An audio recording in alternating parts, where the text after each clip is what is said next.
du rek député élu lay wax tey maire yi c'est des élus mais lan la maire yi di def mais tu vois dans certains pays maire yi dañuy am ay pouvoir maire dafa war a am pouvoir surtout bu ñu nekk ci situation bu mel nii ak école yeeg yëpp ñu ngi ci don rek c'est que li grave mooy le fait de confiner l'état de droit c'est quelle que soit la situation état de droit dafa war a ne fii ñu sentir ko gis ko élus yi ñu sentir leen gis leen mais c'est incroyable dans les autres pays damay dégg ay débat ay kii c'est pas parce que effectivement on a donné les pleins pouvoirs on est ensemble pour lutter contre la Covid mais ça veut pas dire que suñu xalaat bi ak xel yi ñu am di ko échanger indi ci débat public bi dafa yokk rek xam-xam bi yokk leneen mais loolu c'est hors institution lay génn par exemple ay documents yi ñuy wax ne léegi il faut ñu xoolaat nan la ñuy doxalee mënuñu doxalee comme tubaab yi tëju rek suñu économie bi ñu rey ko feneen nga koy déggee feneen nga koy gisee et cetera mais kooku assemblée nationale daf ko war a discuter comment on va faire école yi dañ koy tijji mais c'est extrêmement important institution yi dara donc ñëpp ñi ngi tëdd toog bàyyi le président tout seul mais je me dis ils l'ont abandonné dëgg neex yàlla c'est pour ça que ñuy gis ay pressions yi jóge fii ay affaires yi jóge fële après tu es débordé c'est que président warul déborder kenn warul déborder président ba di ko obligé contraindre muy changer agenda c'est ça qui est grave c'est ça qui doit interroger di gisuma sax ñun ñi di ci wax lu bari mais kooku daf ñu war a interroger parce que quand même c'est l'institution suprême donc il y a quelque chose qui ne va pas ça veut dire entre moom ak li ci des ci intermédiaire war na am ay intermédiaires yu bari ñuy régler problème bi avant ñu agsi ci moom mais lii il faut ñu xalaat ko seet pour que ça se reproduise pas moi je pense que parce que amul un premier ministre boo xam ne mooy dugg di génn di wax ak fii di kii amul aussi sur le plan de la religion c'est surtout là où c'est faible man je travaille dans la sous-région problème bi ñu am nga dem Mali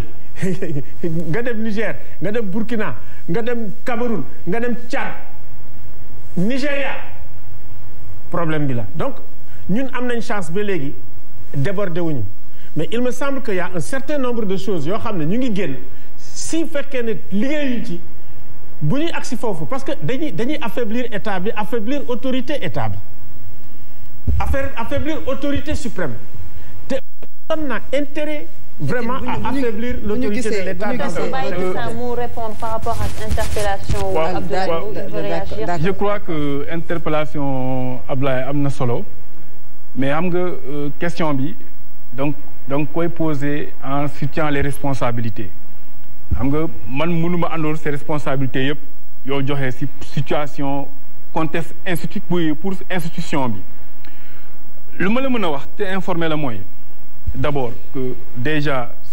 semaine passée commission technique yi commencé at nañu fonctionner parce que am na ay lois yu bëri yoo xam ne dañ ko déposer je crois rien que le vendredi beaucoup de commissions sont passées en plus de cela semaine bi dina am ay plénières yoo xam ne nañu am parce que liggéey boo xam ne mooy suñu liggéey mais est-ce que liggéey yooyu ngeen jot bàyyi ma ñëw est-ce que li ngeen jot soxal na wàllu feebar bi non bàyyi ma ñëw xam nga état tam day fonctionner oui du feebar bi rek oui am na loo xam ne ay loi yoo xam ne dinañu jàll léegi assemblée na dafa am nu muy fonctionner dafa am bureau am waa majorité am waa opposition am les non alignés ñun lu ma mën a wax mooy ñun lu ñu concerné fu ma bokk groupe liberté et démocratie ci situation bi am na ay collègues yoo xam ne déposé nañu ay questions orales pour inviter ministre yi pour ñu ñëw prononcer wu ci situation bi mais ba tey amuñu réponse loolu nag munoo ne ni collègues yi déposer question orale yi seen responsabilité la ci cadre xeex bi député diaspora yi taxaw nañu xeex pour ñu fexe rapatriement corps yi mën a am gis nañu Mame Diarra nga xam ne moo député Italie bi def na plaidoyer bu am solo pour fexe ba rapatriement bi mën a possible man mi nekk ci groupe Liberté et Démocratie di représenter groupe bi ci comité de suivi de la mise en œuvre du force Covid maa ngi def sama liggéey à ce niveau léegi loo xam ne nag assemblée la nag loolu question yi des fois boo ci bëggee am ay tontu yi leer am na ñoo xam ne sont plus habilités ñu wax la par rapport à ça mooy bureau assemblée moo la mën a wax parce que ñoo yor institution yi ñun malheureusement ou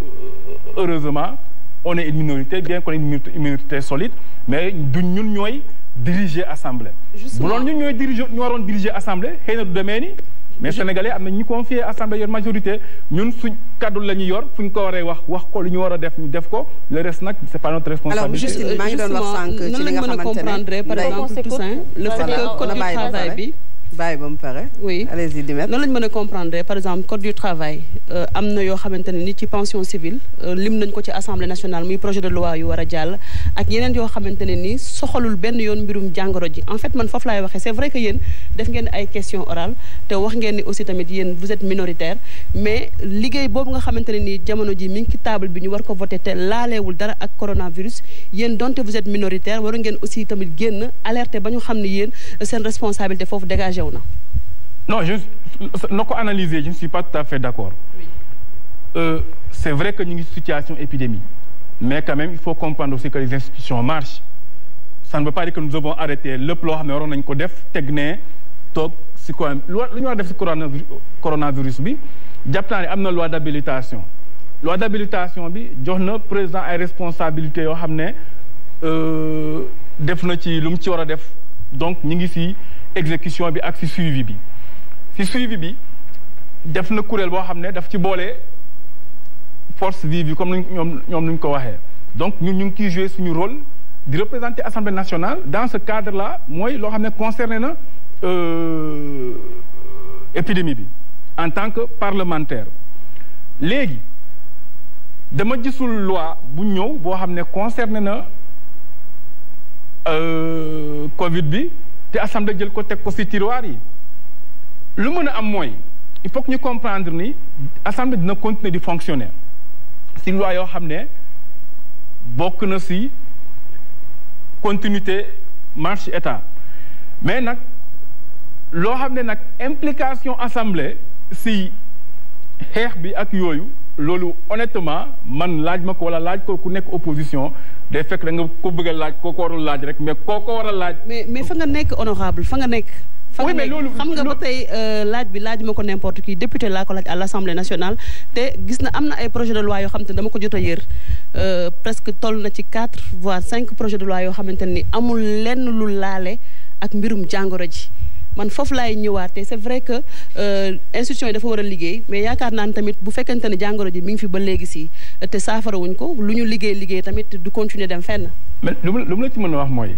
loolu tamit ma ne la boo koy laaj da nga koy laaj koo xam ne moom la andil réponse parce que ñun Sénégalais minorité lañ ñu jox. ñun jiitewu ñu assemblée. loolu kay boo président assemblée ñu nekkoon fi wala waa benn boo koy nekk fi ñoom mi yor majorité bi nga laaj leen parce que nag ñoom nag ñoo yor assemblée. alors ñun nag li ma bëggoon ñëw ak moom rek bu dee pare nga tout ça alors monsieur Tine fi ma bëggoon ñëw rek mooy l'honorable député Abdou Bara Dolly Mbacké dafa déposer question d'actualité. Question d'actualité sur la prise en charge des malades mais également budget bu ministère de la santé li nga xam ne moom la jëlee ci fonds force Covid 19 naka la koy doxalee léegi bu fekkee dañuy wax ne député yi defuñu dara moom mu def jéego boobu ak yeneen député yoo xam ne commencé nañu woon di tàmbali bëgg introduire ay questions orales questions d'actualité foofu responsabilité bi kañ leen koy jën parce que fonctionnement assemblée nationale du bii kese mbirum Covid 19 mais gis nañu Mamadou Lamine Diallo des dizaines et des dizaines de questions d'actualité yoo xam ne da koy jox président assemblée nationale ñu dugal ko ci tiroir yi responsabilité bi ci kan lay doon ci député yi wala njiitu assemblée nationale. mais man je pense que c'est le président de l'assemblée nationale. À partir du moment où ñun ñu posé nañ ay questions il faut que assemblée bi fonctionne mais assemblée bi ni mu confiné nii li mu ci wax c'est vrai c'est-à-dire que ñi nga xam ne ñoo am pouvoir pour que ñun ñi ñëw ñu toog wax ak ñoom ñoo war a jël pouvoir bi def ko et c'est pas normal c'est pas normal période bi normalement période boo xam ne bu fekkee ne dañu bëgg dimbale chef d'État institution yëpp dañuy fonctionner joxe seen xalaat mais mënuñu yeewu suba rek on le laisse tout seul kenn du wax élus yi nga xam ne on les a élus pour lan c'est que éluruñ la rek pour nga dem jël sa ay affaire nga toog parce que dañu nekk ci confinement wote nañ loi d'habilitation c'est fini non non tey la débat bi war a gën a artu parce que kenn xamul fu dëgg sax mun a génne du experts yi ñu ngi dem mais au moins ñu ngi commencé di xam bu baax naka la virus bi di doxee naka la ñuy naxantee ak moom tax ma ne il faut ruser avec donc adaptation terme d'adaptation bi nga xam ne président indi na ko sax je me suis dit que c'est un mot qui est bon maintenant yan disposition la ñuy jël parce que aussi les risques pour éviter les risques parce que les risques sont là bu fekkee ne ubbi nañ mosquée yi su fekkee jëluñu les bonnes décisions parce qu'il faut pas oublier c'est les évangélistes à Mulhouse ñoom ñoo tasaare affaire bi très largement d'ailleurs en France donc rassemblement religieux yi am na ay risques dañ koy wax c'est-à-dire que les prêtres jëluñu aussi ces mesures là comme ça non jël nañu des mesures en s'appuyant sur les risques est-ce que jar na ko wala jaru ko donc question boobu ñëpp ko war a poser au niveau du Sénégal maintenant yan disposition la ñuy jël mooy loolu boo nee marché yi ak luuma yi mais kooku c'est des problèmes sérieux naka nga koy arranger transport yi même en Europe ça fait problème alors que ñoom pratiquement wàññi nañ 75% ci seen passagers yi mais fii c'est sérieux c'est vrai effectivement amuñu même dimension bi mais il faut ñu def preuve d'imagination. mais lu may li ci jaaxal nit ñi mooy une décision prise par le gouverneur matul sax une semaine c'est comme si amul concertation wala ba ci ministère de l'Intérieur ak le président de la République c'est quoi le problème parce que bu ñu gisee une décision fermer marché yi même pas une semaine tey ñu ñëw mu changé waat ko le discours d'abord le discours du chef de l'État yaa ngi wax discours d'adaptation alors que au départ c'était un discours très ferme le ton même utilisé loolu aussi ban lecture nga ci am. Je vais t'expliquer. Sur un cas comme le coronavirus de prendre des décisions à long terme c'est pas possible kenn mënu ko